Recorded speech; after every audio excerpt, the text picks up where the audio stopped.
Okay, Pawpaw, Sammy, and Ellie Bug here. Today, I'm going to show you how to use the good old-timey pressure cooker. People don't know a lot about it. Number one, look at that, even on open. It's a safety catch. To open it, you have to push forward, then turn. That's to keep you from putting it on the stove. It's under pressure, you forget about it and try to open it, which would have been fatal.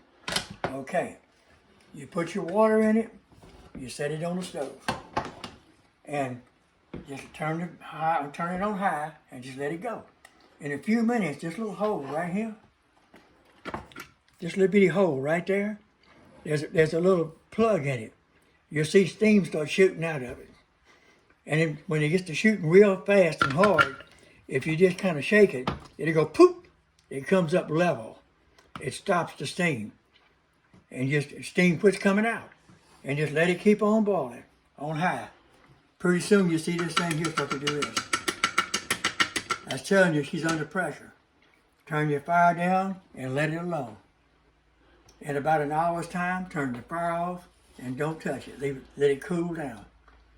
You'll know it's cool when you look back in here and you see it's not level anymore. This drops down.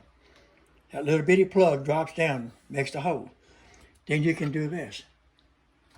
And then you can do this and check, see if it's done. If it's not done, leave the lid off, cook it for a few minutes, and your beans are done, less than an hour.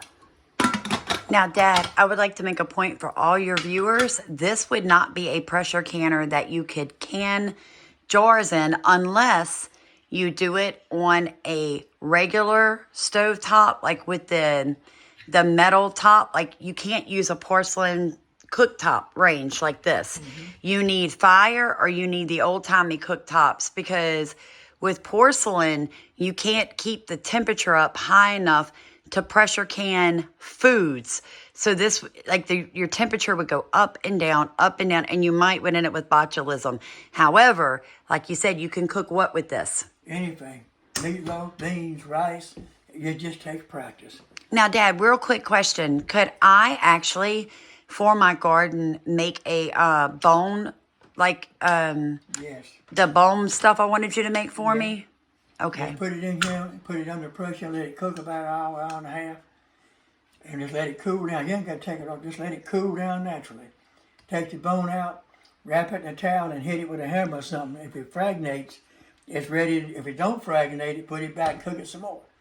And when it gets where it fragnates, cracks, or breaks up, then you spread it out, so lay it out in the sun or dehydrator or in the oven, whatever, and dry it.